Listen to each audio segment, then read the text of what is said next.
Please please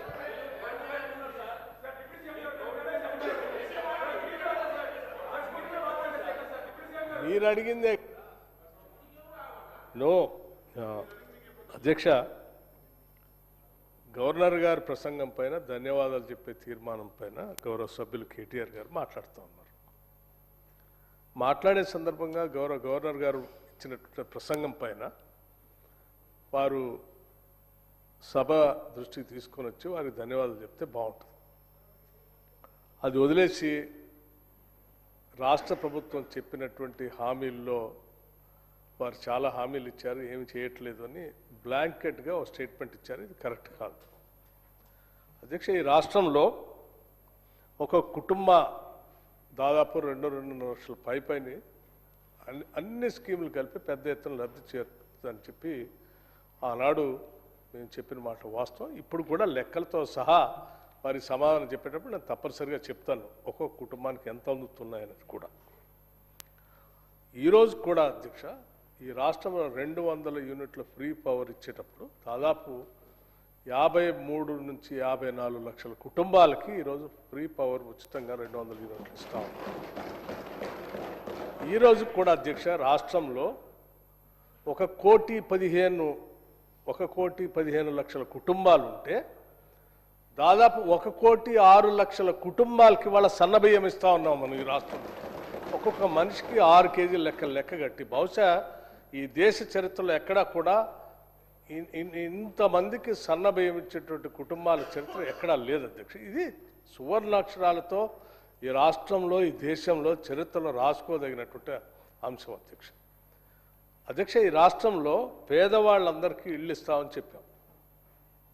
మీరు 10 సంవత్సరాలు ఆనాటి ఇందిరమ్మ ఇల్లు ఇచ్చేటప్పుడు ఒక గదే ఇస్తా ఉన్నారు. ఆ ఒక గదిలో ఆ కొడుకు వస్తే ఆడబడుకుంటాడు, అల్లుడే వస్తే ఆడబడుకుంటాడు, బర్రె ఆడగట్టేస్తాడో గొర్రె ఆడగట్టేస్తాడో అని మాట్లాడి మేము వచ్చిన తర్వాత డబుల్ బెడ్రూమ్ ఇళ్ళు అందరికీ ఇస్తామని చెప్పారు అధ్యక్ష. 10 ఏళ్ళు చూసాం, ఎక్కడైనా డబుల్ బెడ్రూమ్ ఇల్లు ఇచ్చారా అధ్యక్ష? ఉదాహరణకి అక్కడక్కడ ఏదో ఒక శాంపుల్ కొన్ని ఇల్లు కట్టేసి అట్లా వదిలేశారు తప్ప ఇవ్వలేదు కదా అధ్యక్ష. ఈరోజు మేము ఆనాడు హామీ ఇచ్చినట్టుగా ఒక్కొక్కరికి 5 లక్షల రూపాయలు ఇస్తామని చెప్పాము అధ్యక్ష.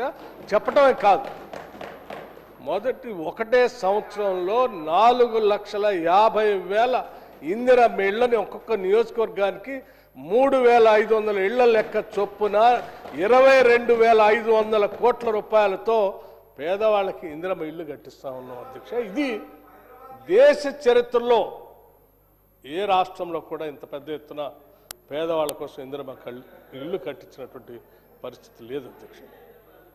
ఈరోజు రాష్ట్రంలో మహిళలందరినీ కూడా మనం ఇప్పుడు వారు బమ్మెర పోతన గారి గురించి ఉదాహరించారు. ఆనాటి నుంచి కూడా ఈ రాష్ట్రంలో దేశంలో మహిళల్ని మహాలక్ష్మిలాగా గౌరవించుకుంటాం అధ్యక్ష. మా ప్రభుత్వం రాగానే రాష్ట్రంలో ఉన్న మహిళల్ని మహాలక్ష్మిలాగా గౌరవిస్తాం. ఈ రాష్ట్రంలో ఉచితంగా ఎక్కడి నుంచి ఎక్కడికైనా ఆర్టీసీ బస్సులో ఉచితంగా ప్రయాణం చేసుకోవడానికి అవకాశం కల్పిస్తాం. ఎక్కిన ఏ మహిళ కూడా టికెట్ గురించి డబ్బులు అడిగే పరిస్థితి లేకుండా చేస్తామని చెప్పాము అధ్యక్ష. ఈరోజు రాష్ట్ర వ్యాప్తంగా మేము ఇక్కడ శాసనసభ్యులుగా ప్రమాణ స్వీకారం చేసినటువంటి గంటలోపులోనే ఒకవేళ మేము బయటికి పోతే ఆలస్యం అవుతుందేమో అని చెప్పి బస్సులను ఇదే శాసనసభ ప్రాంగణంలో తీసుకొని వచ్చి అరగంటలో రాష్ట్ర వ్యాప్తంగా మహిళలకు ఉచితంగా ఆర్టీసీ బస్సులో ప్రయాణం చేయడం కోసం వెసులుబాటు కలిగించడం కాకుండా అధ్యక్ష ప్రతి నెల ఈ రాష్ట్రంలో మహిళలు తిరిగేటువంటి బస్సులు సంబంధించిన టికెట్లకి లెక్కగట్టి డబ్బులు ఆర్టీసీకి చెల్లిస్తా ఉన్నాం అధ్యక్ష.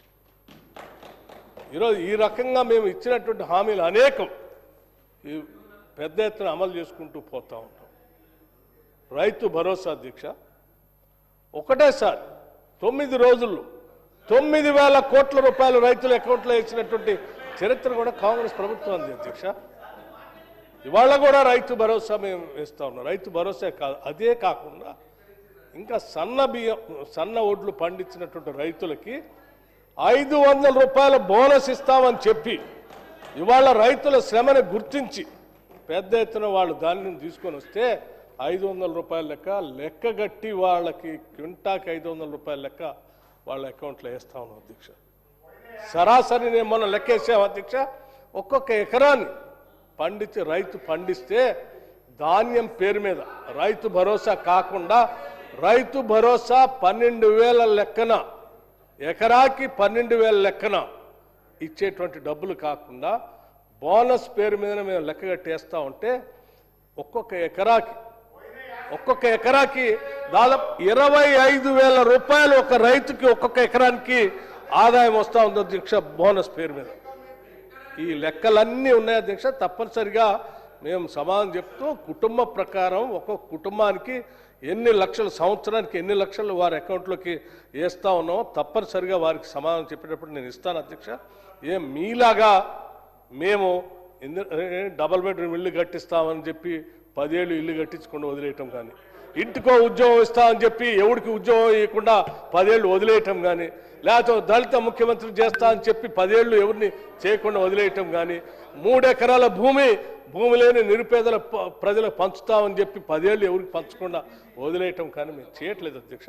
మేము ఇచ్చినటువంటి హామీలు రూపాయి పోగేసి అనేక రకాలైనటువంటి ఆర్థిక భారం ఉన్నప్పటికీ వడ్డీలు అసలు మీరు 10 ఏళ్ళు అప్పు చేసి ఖర్చు పెట్టిపోతే 10 ఏళ్ల తర్వాత తిరిగి కట్టేటువంటి వ్యవస్థను మీరు ఏర్పాటు చేస్తే 10 ఏళ్ల తర్వాత మేము అధికారంలోకి వచ్చి ఇప్పుడు మీరు తెచ్చినటువంటి అప్పులకి అస్సలు వడ్డీలు కడుతూ కూడా ఈ పథకాలన్నీ చేసుకుంటూ పోతాం అధ్యక్ష. లెక్కలన్నీ చెప్తాము. దయచేసి వారిని గవర్నర్ గారి మీద ప్రసంగం ధన్యవాదాలు చెప్పేదానికి పరిమితమై వారిని మాట్లాడవలసిందిగా నేను విజ్ఞప్తి చేస్తా ఉన్నాను.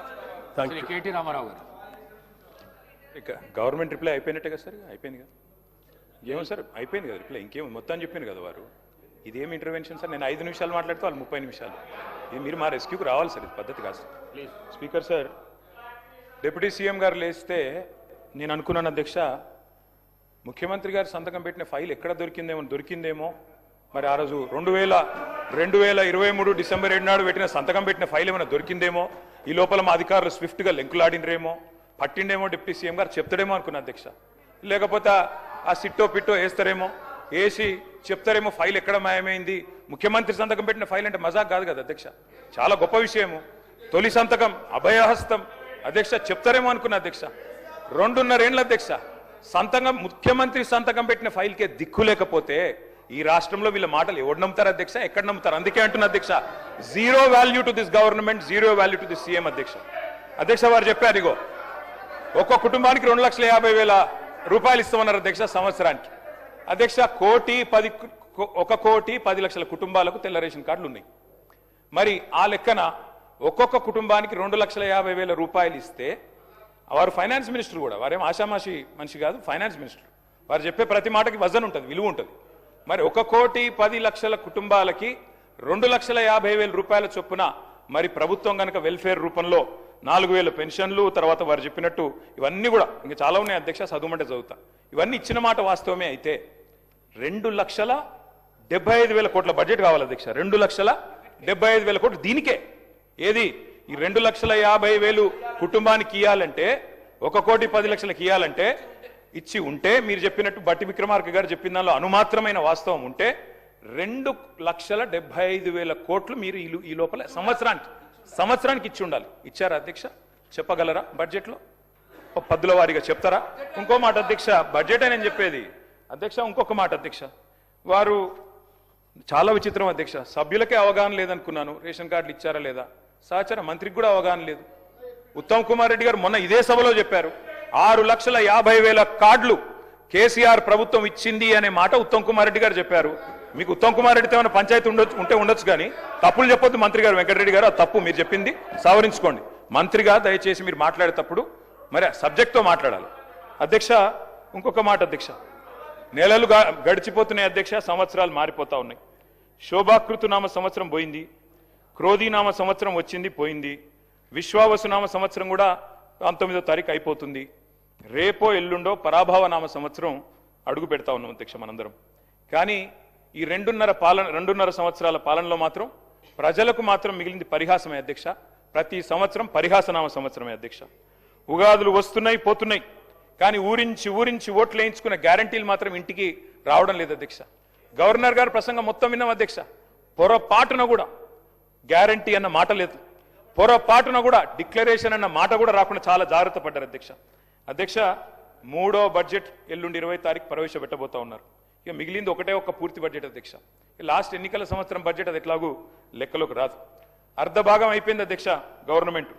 ఫస్ట్ హాఫ్ డిజాస్టర్, సినిమా పేరేమో అభయహస్తం, కానీ లోపల చూస్తే కథ చూస్తే మాత్రం భస్మాసుర హస్తం అని చెప్పి రాష్ట్ర ప్రజలకి పూర్తిగా అర్థమైపోయింది అధ్యక్ష.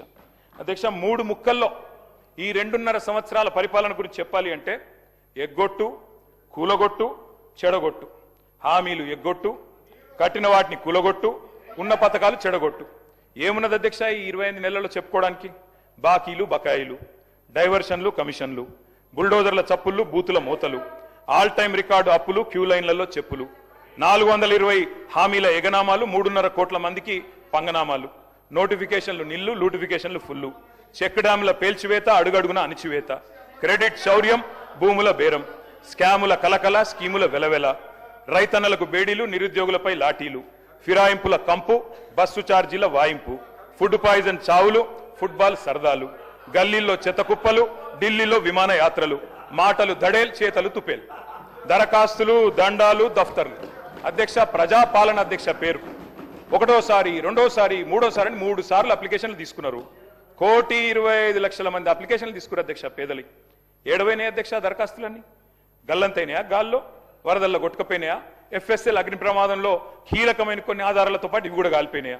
నిన్నటి గ్యారంటీ కార్డులు అధ్యక్ష ఈరోజు ఈ రాష్ట్ర ప్రభుత్వాన్ని బాకీ కార్డులుగా మారి వెక్కిరిస్తా ఉన్నాయి అధ్యక్ష. అధ్యక్ష, ఒకటి వాస్తవం, T20 వరల్డ్ కప్ మొన్న ఇండియా గెలిచింది అధ్యక్ష. కానీ 420 వరల్డ్ కప్ పెడితే మాత్రం వీళ్ళే గెలుస్తారు అధ్యక్ష. అది మాత్రం పక్క, అందులో అనుమానమే లేదు అధ్యక్ష. మీ మేనిఫెస్టో మీరే చదువుకోండి ఒకసారి. చదువుకొని చెప్పండి ఎన్ని పూర్తి చేశారు, ఎన్ని పూర్తి చేసినారు, ఎన్నిటికి బొందబెట్టినారు, ఎన్నిటిని మంగళం పాడినారు ఒకసారి చెప్పండి. ఈ మధ్యన ముఖ్యమంత్రి గారు మాట్లాడుతూ ఒకటి చాటు చెప్పారు అధ్యక్ష, నేను కర్ణుడు లాంటి వాడిని అని చెప్పాడు అధ్యక్ష. కరెక్టే అధ్యక్ష, ముఖ్యమంత్రి గారు నిజంగానే కర్ణుడు లాంటి వాడు. ఎన్నికలకు ముందేమో దాన వీర శూర కర్ణ, ఎవరు ఏదడిగినా ఓకే, ఇది అంతే ఇదంతే, మీకు ఇంతిస్తా అంతిస్తా. ఇప్పుడు ఎన్నికలు అయిపోయినాక మాత్రం ఓట్లు పడ్డాక అధ్యక్ష కుంభకర్ణ, పత్తాలేడు అధ్యక్ష. ఎన్నికలకు ముందు దానకర్ణ, ఇప్పుడు మాత్రం కుంభకర్ణ అయిపోయింది అధ్యక్ష. అధ్యక్ష, అందరికీ అన్నీ చెప్పారు అధ్యక్ష. నిజంగా చెప్తా ఉన్న అధ్యక్ష, భారతదేశ ఎన్నికల చరిత్రలో కాదు అధ్యక్ష, ప్రపంచ ఎలక్షన్ హిస్టరీలోనే ఇంత పెద్ద మోసం అధ్యక్ష. 420 హామీలు ఇచ్చి మోసం చేసిన మేనిఫెస్టో ఎక్కడా లేదు అనేది వాస్తవం అధ్యక్ష. అధ్యక్ష, ఒక మేనిఫెస్టో కాదు అధ్యక్ష, డిక్లరేషన్లు, వరంగల్ డిక్లరేషన్లు, కామారెడ్డి డిక్లరేషన్లు, చేవెళ్ల డిక్లరేషన్లు, ఢిల్లీ నుంచి విమానాలు వేసుకొని వచ్చి ప్రమాణాలు చేసిపోయింది అధ్యక్ష. గల్లీ గల్లీలో గ్యారంటీ కార్డులు పంచిన ఢిల్లీ బ్యాచ్ పత్తలేదు అధ్యక్ష. అధిష్టాన అగ్రనేతల దర్శన భాగ్యం కోసం ఇవాళ పదే ఢిల్లీ యాత్రలు జరుగుతూ ఉన్నాయి అధ్యక్ష. సమావేశాలు, సమీక్షలు, ఆఖరి కేబినెట్ మీటింగ్లు కూడా ఢిల్లీనే జరుగుతున్నాయి అధ్యక్ష. నిన్ననేమో హామీల వరద, ఇప్పుడు మేము గట్టిగా మాట్లాడితే మా మీద బూతుల బురద. నిన్న డిక్లరేషన్ల మోత, ఇప్పుడు ఎగవేతల జాత. గ్యారంటీలు తాటాకంత, అమలు చేసింది చింతాకంత. ఇస్తామన్నది ఏనుగు, ఇచ్చింది ఎలుక. పని చారానా, ప్రచారం బారానా అధ్యక్ష. ఇది వీళ్ళ పనితీరు అధ్యక్ష. అధ్యక్ష, వాస్తవం ఏంటంటే ఇక్కడనేమో జనం అచ్చ తెలుగులో తమ ఆవేదన వెళ్ళబోసుకుంటున్నారు అధ్యక్ష. వీళ్ళేమో మలయాళంలో, మరాఠీలో, బీహార్లో, హిందీ భాషల్లో గొప్పలు చెప్పుకుంటున్నారు అధ్యక్ష. తెలంగాణ జనం సొమ్ముతో ఇతర రాష్ట్రాల్లో ఎన్నికల ప్రచారాలు చేస్తా ఉన్నారు అధ్యక్ష. ఢిల్లీలో, బీహార్లో, మహారాష్ట్రలో, ఇప్పుడు కేరళలో ఎక్కడ ఎలక్షన్ వస్తే అక్కడ ఫుల్ పేజ్ కలర్ అడ్వర్టైజ్మెంట్లు ఇవ్వాలా కాంగ్రెస్ పార్టీ ఇస్తా ఉంది అధ్యక్ష.